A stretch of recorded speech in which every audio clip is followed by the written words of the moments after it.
1950. As the dawn of a new decade began, so did the nation's rush to bring an exciting new form of entertainment into their living rooms. Television. As more and more rooftops began to sprout TV antennas, the entertainment once found only in movie theaters made its way into America's living rooms. There were westerns. Groff. Stanley Groff. Comedies. Stanley Groff.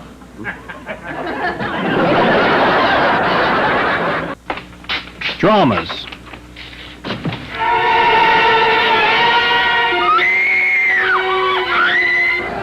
Sporting events.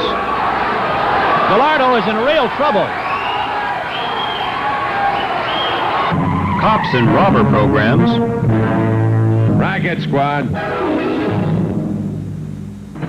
And, of course, science fiction.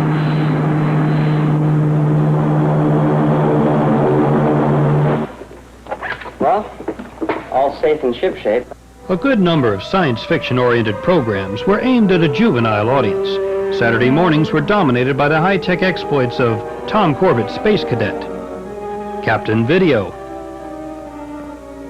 Space Patrol, and Rocky Jones, Space Ranger.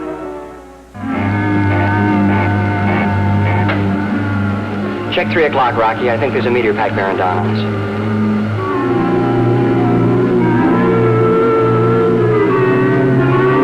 Try to climb over, sir? Not a chance, Joaquin. Take a 90-degree port turn. We'll ride along with it.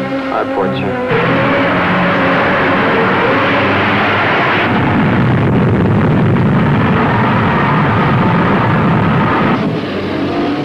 The Adventures of Flash Gordon made its way to the airwaves in 1953. I don't understand it. First Isis, then Osiris, Mithra and Bacchus shattering in space. It's weird, Doctor. Crazy. 4 planets blowing up in rapid succession. Why? Why should that happen? It seems to be some mysterious atomic force, Flash. Possibly a chain reaction operating from some central source. Well, it's about the last of the chain, Doctor. There's only one dead planet left, and that's Minerva. And there it is, dead ahead. The out-of-this-world science fiction programs came down to earth as the finely crafted science fiction anthology, Science Fiction Theater, debuted. Hosted by Truman Bradley, the series presented some of the most imaginative science and speculative fiction stories to emerge in the 1950s. But the program which has endured and is possibly the favorite of most 1950 science fiction fans is Superman. From 1953 through 1957, The Exploits of the Man of Steel was a program not to be missed. Superman's sponsors were quick to capitalize on the television hero's ability to sell their products. Every place I go, I see that favorite new cereal of mine, Kellogg's Sugar Frosted Flakes. Look. You just can't be Superman, and that's all there is to it. Why not? Well, for one thing, you're a girl. And that's not much of a reason. Well, I know something you can do that Superman will sure like. What? You can have some more Kellogg's Sugar Frosted Flakes. Superman says they're the best. I like them the best, too. Hey, I know. Since you like Sugar Frosted Flakes, you can be Supergirl. You see, kids may argue, but never about Kellogg's Sugar Frosted Flakes. The face of science fiction television changed somewhat at the close of the decade, as more sophisticated and adult anthologies debuted in 1959. The Twilight Zone was hosted by author Rod Serling. The weekly anthology leaned heavily upon science fiction-themed episodes. During the series' successful 5-year run, a host of robots, alien invaders, and futuristic inventions were introduced to viewers. Making its debut the same year as Twilight Zone was One Step Beyond. This series commingled reports of psychic phenomenon with dashes of science fiction. This is important. I warned you what would happen if you kept pushing yourself. Now I'm going to have to put in a report to the front office that you're no longer fit. It's for your own protection. I should have done it months ago. I'm sorry, Alex. But I have to do it. If you take care of yourself, proper diet, proper rest, or you can live as long as anyone else, and even come back to work eventually. If you don't, you'll be dead within 6 months. You're wrong. I only wish I were, Alex. Look, you take this envelope back to your own doctor. Have him get in touch with me. I'll only be too You're glad. wrong. I don't have 6 months. I don't have 6 days. I'll be dead by tonight. Alex, it's true your condition is serious, but not that. When I was standing there at that wheel, it was like a million colored lights exploding in my head. That's symptomatic of a stroke. No. Suddenly, I knew I was going to die. Doesn't matter what I do. I'll be dead by tonight. I know it. While One Step Beyond dealt with the more intellectual aspects of science fiction, the fans of science fiction at its wildest were gifted with the space creature-infested series, The Outer Limits. Complex creature makeups and special photographic effects were a highlight of most episodes. The popularity of the program helped usher in a series of science fiction TV shows by one of the most prolific producers of the science fiction genre, Irwin Allen. During Irwin Allen's reign at 20th Century Fox, the imaginative producer brought a number of programs drenched in science fiction. His production of The Time Tunnel followed the adventures of 2 scientists who were lost in the mechanics of a time travel device, traveling at random and finding themselves at such historic sites as the Alamo and on board the Titanic. Allen cast Richard Basehart in the role of Admiral Nelson in the television incarnation of his successful feature film, Voyage to the Bottom of the Sea. For 3 years, the crew of the atomic submarine Seaview were menaced by undersea monsters, dinosaurs, underwater visitors from space, and several ghosts with an adhesion to the sea. Another Allen classic was Lost in Space, starring Guy Williams and June Lockhart. The series recounted the adventures of a family who were to begin colonizing outer space, but when their spacecraft is sabotaged and thrown off course, they are destined to journey from planet to planet, dealing with multitudes of space inhabitants. While Irwin Allen Productions was transforming 20th Century Fox Studios into a science fiction program assembly line, another program quietly began filming at the studio, one which would ultimately become the most popular science fiction program on the air, Batman. Comic book heroes Batman and Robin, with their futuristic car, the Batmobile, and an amazing assortment of crime-fighting accessories, became a pop phenomenon in 1966. Holy Guadalcanal, Batman! What now? What now? Why, everything new as Batman and Robin battle crime with a battery of wonderful new Batnovations. A Batcopter, a Batboat, a Batcycle, and Flash, a late bulletin from the Cape. 3, 2, 1. The Bat Rocket blasting off. Adam West starred in the title role as Batman, with novice actor Burt Ward appearing as Robin, monitoring crime from their high-tech secret underground laboratory, the Batcave. The dynamic duo, as they were to become known, would immediately mobilize when summoned by the police chief. Crime ran rampant in their fictitious Gotham City. The warped villains on the series had a true love for crime. They reveled in their villainy. Wonderfully overplaying their roles, the villains had many viewers cheering them on. See the dynamic duo dangle from new heights of danger. Careful, Robin. It's quite a drop. See them batter their way through new bat ventures with old friends. Correction fiends. Holy D'Artagnan. I'm not just pussyfooting around this time, Batman. Week after week, the Cape Crusader copes with the tricky traps of vicious villains. Will the time arrive when the Cape crime fighters come too close to the jaws of death? Holy metronome. What a fate. Punched in a player piano roll. Meet their wild, weird new Batversaries, the archest criminals of all crime. Batman's ever-colorful array of adversaries read like a Hollywood who's who. Most notably, there was Frank Gorshin as the Riddler, a maniacal villain who taunted Batman and Robin by leaving cryptic clues foreshadowing his latent crime. Veteran performer Cesar Romero appeared frequently as the Joker. This villain's wild pranks usually meant life-threatening problems for Batman and Robin. The Penguin was played by Burgess Meredith. The Penguin kept a foul gang ever near to do his evil bidding. The Catwoman. Julie Newmar was the long-legged sexy nemesis who many suspected had romantic inclinations towards the Cape Crusader. In addition to these regular villains, many other major stars appeared as guest villains, such as George Sanders as Mr. Freeze, David Wayne as the Mad Hatter, Victor Bono as King Tut, Roddy McDowell as the Bookworm, Art Carney as the Archer, and Vincent Price as Egghead. With an ever-mounting number of adversaries, the dynamic duo soon became the terrific trio. In its third season, Batgirl joined the crusade against crime. Fear not, America. They're still on duty, that legendary duo, still humbly withholding their true identity under the guises of a noble flying rodent and a commonplace backyard bird. To the Batmobile! But what's this? That's no tricycle, citizen. Holy femininity. Batgirl. Batgirl? Batgirl. Batgirl?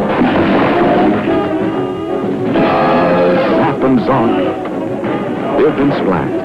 What reassurance those sounds. Well, the dynamic duo now becomes the tremendous trio.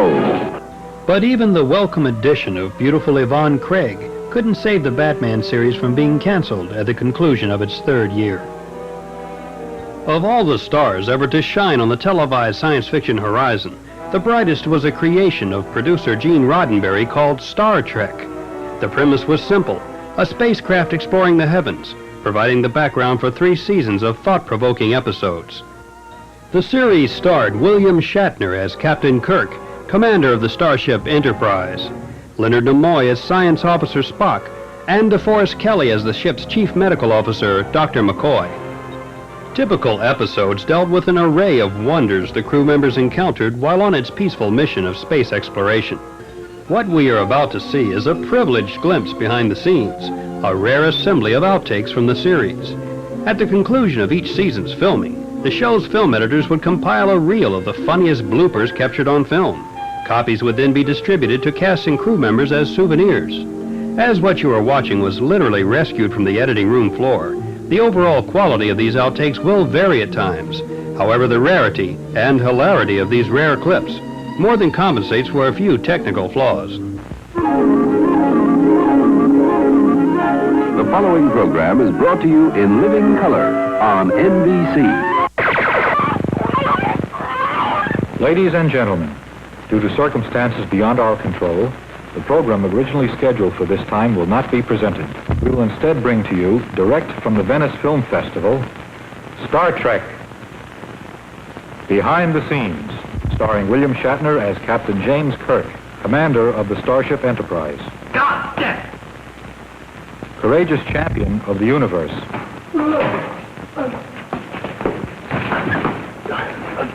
You don't want to tell me what I know. I'll kiss you.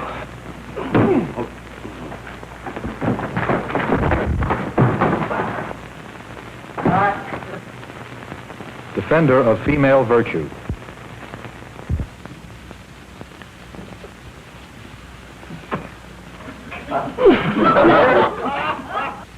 Loved by all, envied by some. A true hero of the world of tomorrow, Leonard Nimoy as Mr. Spock, loyal first officer of the Enterprise. Logical. What makes you think you're a man? You're an overgrown jackrabbit. An elf with a hyperactive thyroid. Unemotional. Super intellect. The plants act as a suppository. Unable to lose self-control under any circumstances.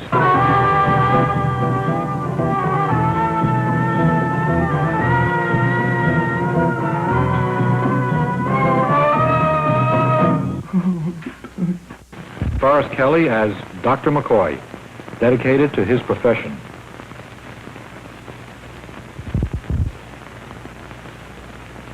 Understanding. A well-adjusted man. Promoter of physical fitness. Well, girls, I suppose you can turn up something. And our supporting players, the monsters,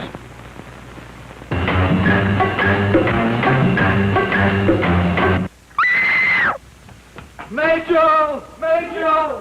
Horrible!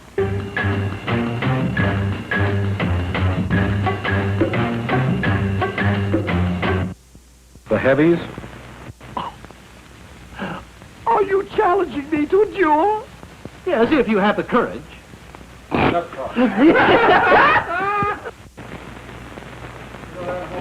Festival! And last but not least, the girls. He thinks the public needs it. Lieutenant, put B-deck on audio. If you say so, Mr. Spark Sugar.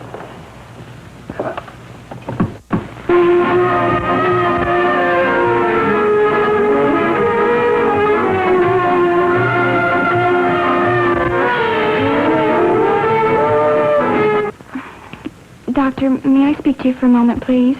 Of course.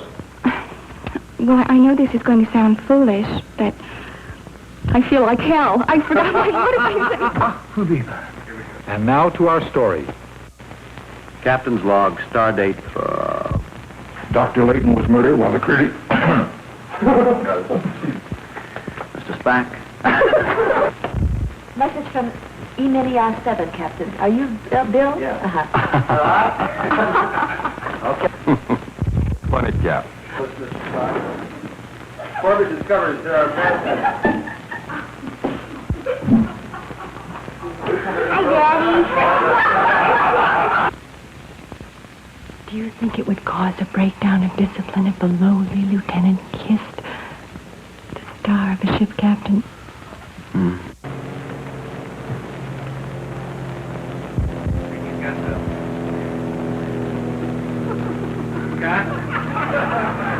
Cute, Jack. Save it.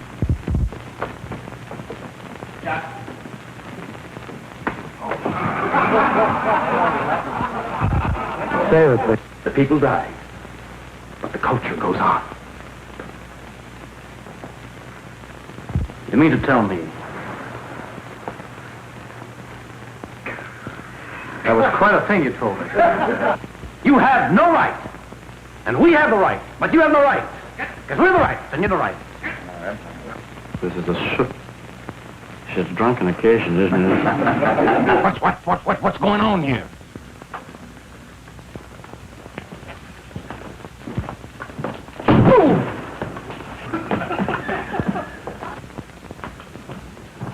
Very good. Let them pass. George. And Captain, you're in good hands with triple. Listen, that bacon is really bad. No kidding. It just stays with you the whole day.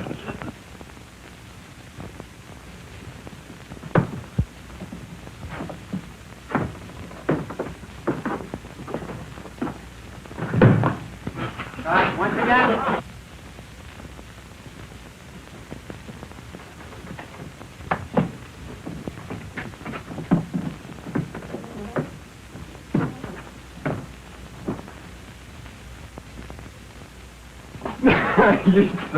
Once again. Listen, about that bacon. No, really. Save it, please. Lieutenant, notify Starfleet as to our...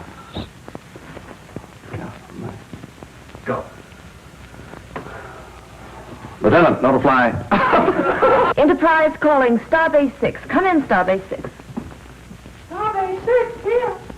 Hi, y'all, sugar.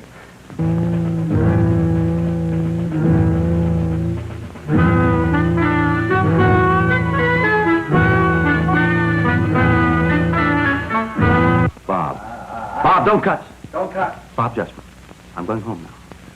I'm going to spend 3 hours on the makeup table putting this makeup back on. And it's your fault. Think positively. Spock to Enterprise. Spock to Enterprise. Come in, Enterprise. Enterprise, Lieutenant Uhura.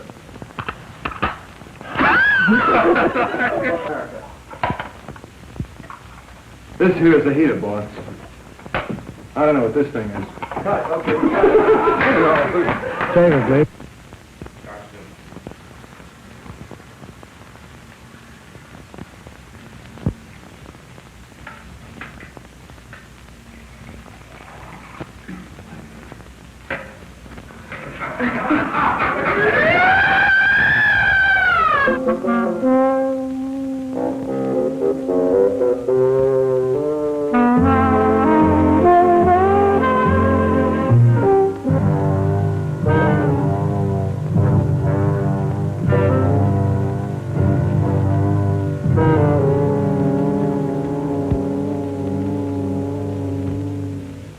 Damn Indians. You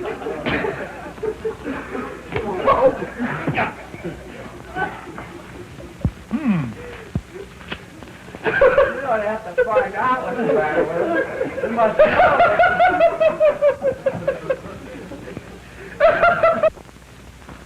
If they refuse to move out on cue, screw them. Save it, please.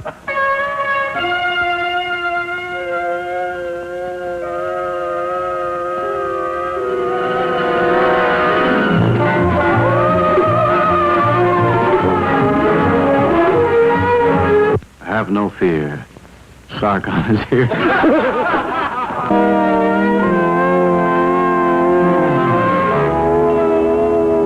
I want you to know, in the rushes, I am doing this shot under protest. Would you like to do it again? Don't anybody move.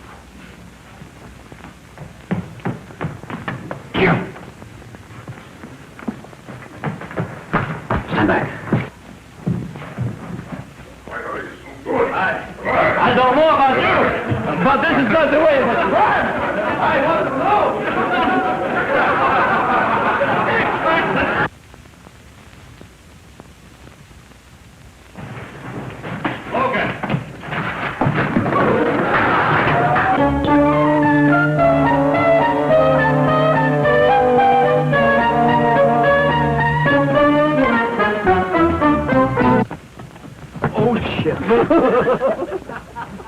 Save it, please.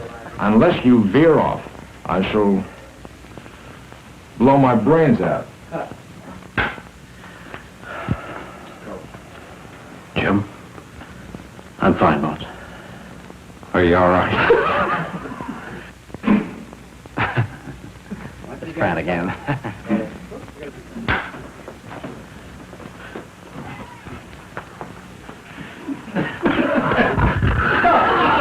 Save it, please.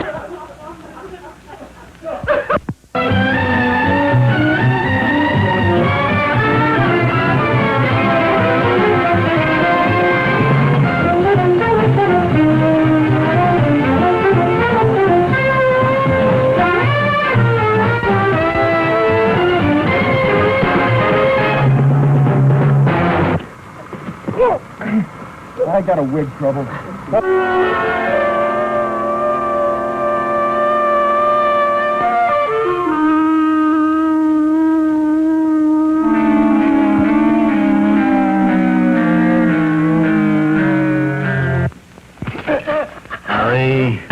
Hurry. Oh, I thought you were going to curl my... Save it, please. I beg your pardon. Then hold your position. We're locked onto your coordinates. We are prepared to beam you aboard. Captain, you forgot all about the environment and all that stuff. Do you want to really do that? Save it.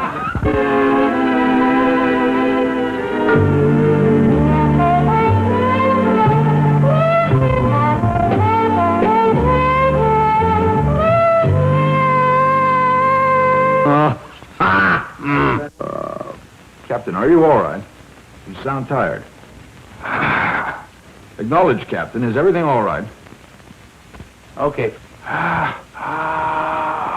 Somebody help the captain! May our 5-year mission expand to 10, and the gallant crew retain their nobility as the royalty of the final frontier.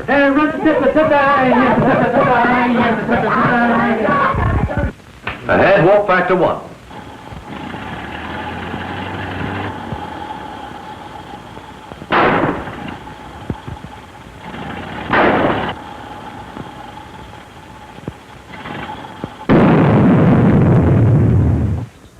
Following the third season of Star Trek, the series was canceled. However, in the minds of multitudes of Star Trek's followers, the series could not die. Fans of Star Trek mounted letter-writing campaigns to the network demanding the program be returned to the air.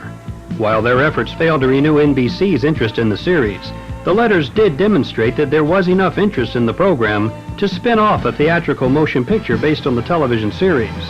Thus, Star Trek the Motion Picture was produced and led to a successful and diverse series of Star Trek films.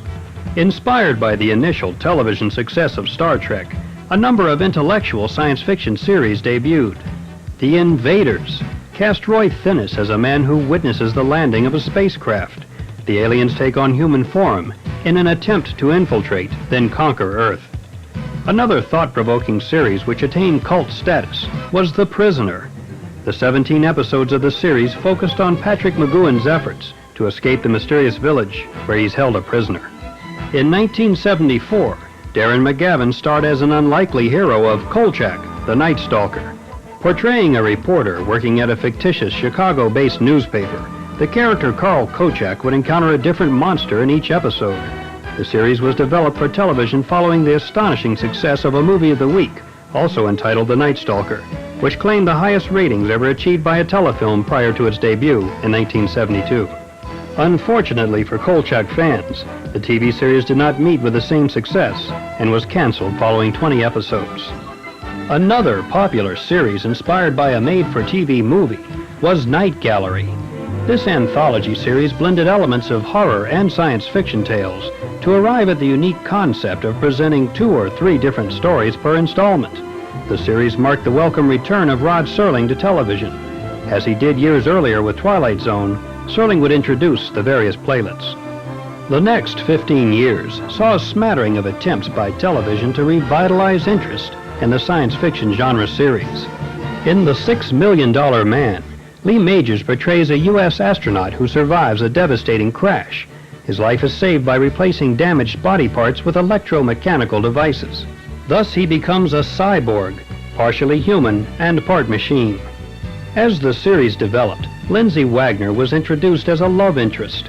Her character suffered a similar fate, and a bionic woman was created. She later spun off into a program of her own, The Bionic Woman. Other series at the close of the 1970s were rooted deeper in classic science fiction. Logan's Run took place in the year 2319 and dealt with a society where no one was permitted to live beyond their 30th birthday. Gregory Harrison starred as the fleeing 30-year-old Logan. Battlestar Galactica, also set in the distant future, featured Lauren Green as the commander of the Galactica, the pride of a fighter squadron of spacecraft combating the forces of evil in outer space. In Buck Rogers in the 25th Century, Gil Gerard starred as the pilot of a spacecraft cruising through the galaxies after having been frozen in suspended animation for 500 years. With the debut of Buck Rogers, veteran television viewers had come full circle. 30 years earlier, a more primitive version of Buck Rogers was among the first programs to illuminate America's living rooms in April of 1950. And as television producers reached back to the classic programs for general guidance and reference, we were assured that for countless television seasons to come, we would see the shadows of the classic science fiction programs of television's glorious past influencing newer productions. Programs such as Wonder Woman and The Incredible Hulk were heavily influenced by superheroes of an earlier era. The high-tech gadgets in series such as Knight Rider were foreshadowed by similar devices 40 years earlier on science fiction theater. And as we move into the final decade of the 20th century, viewers are enjoying an all-new version of one of America's most beloved programs. Star Trek: The Next Generation continues the imaginative saga that has become a cornerstone in the history of science fiction.